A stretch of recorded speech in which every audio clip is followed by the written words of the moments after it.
Katandikire ku mbeera y'okuggulawo eggwanga olunaku olwaleero era ng'omuggalo guvuddewo ab'emirimu egy'enjawulo batandise okweteekateeka naddala abadde bakyali abaggale okuli bannabitone n'ab'ebifo ebisanyukirwamu era nga bangi boogedde ku butya embeera bw'ebadde bayisaamu. Muno mwe mubadde ne munnabitone Charles James Senkubuge ate era nga SPD owa wano ku Salt Media atubuulidde bannabitone engeri gye bayisiddwamu ate n'ebifeera bye tutuuseemu omuli Nansana n'awalala embeera tugikuŋŋaanyizza bino bye bivuddeyo. Ennaku z'omwezi zaali 31 omwezi gwa March omwaka 2020 President Museveni n'alangirira omuggalo gwa Lumima Mawuggwe wonna mu ggwanga era nga kino kyatandika okusibwa mu nkola nga lumu April omwaka ogwo gwennyini. Bannayuganda abasinga ne basooka okubiyita ebyokusaaga nga n'abamu balowooza nti lwali lunaku lumu oba lwali lunaku lwa kulimba. Abangi lwebamanyi nga Falls Day olwaleero lweziweze ennaku 662 bukyanga ggwanga Uganda litandika omuggalo mu mwaka ogwa 2020 bannayuganda baamaliramu ddala ennaku 274 omwaka 2021 ennaku 365 ate omwaka 2022 bamazeemu ennaku 23 zokka. Mu bifo ebisanyukirwamu ebisinga obungi abaayo baasuze mu kasiki era saa 6 zaabasanze beekejja. Emisana wangi we tutuuse tusanze bali mu kubiyonja awamu n'okubirongoosa. Munnakatemba ow'erinnya Charles James Senkubuge okuva mu kibiina eky'abaakayimbira atutottoledde omuggalo bwe gubayisizza ng'abazannya katemba mu Uganda. Abantu babadde mu buzibu otulabangako. Abantu bavudde mu kyalo mu kibuga ne badda mu byalo ne batandika emirimu emirala ne batandika okulima ne batandika okulunda abamu ne bagenda mu byobufuzi ne batandika okwesimbawo. Kibadde kizira kizibu nnyo.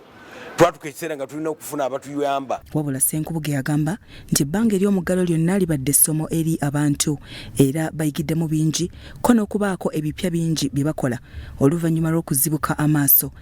COVID lino libadde essomo eritali lya bulijjo. Nti twayigamu nti tuno okubeera awamu ge maanyi gaffe nga ba artist. Ne tuyigamu nti social media nayo kuliko ssente. Nti bw'oteeka ebintu ku YouTube somehow bitandika okufunira sente. Luli batugamba nga YouTube nga tilulabika ate mtu tawanya fe tumanyi stage drama. Batugamba nga bana website eriwo kati jeri www.bakayimbiradramactors.com. Ebino tubikolera mu lockdown. Steven Seruwaji addukanya ekifo kya Unique Lounge e Nansana agamba nti obulumi bubadde bungi bwe balabidde mu muggalo kyokka nga balina okutetenkanya okubeerawo.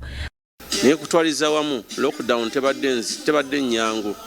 Ebadde nzibu nnyo naye tugiyigiddemu experience okuyiga otetenkanya mu mbeera enzibu tusobole okusurvivinga.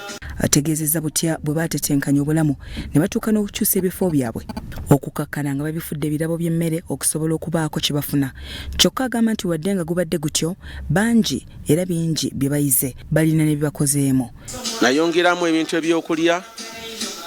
Lockdown yatuukira kino ekifo nga kisanyukirwa busanyukirwa nga ebyokulya tebiriiwo naye kati tulina ebyokulya akantu kaffe kali akawoomera abantu abangi byonna weebiri kwegamba nagazi yefumbiro. Bo abawala abakolera n'okuweereza mu bifo ebisanyukirwamu bagamba nti bakubye ebicupa mu muggalo ne bibatuuka mu kifuba kyokka nga kati basanyufu okubeera nti bagguddewo era bazzeemu okukola. Emyaka 2 era nga ebatugala nga sikola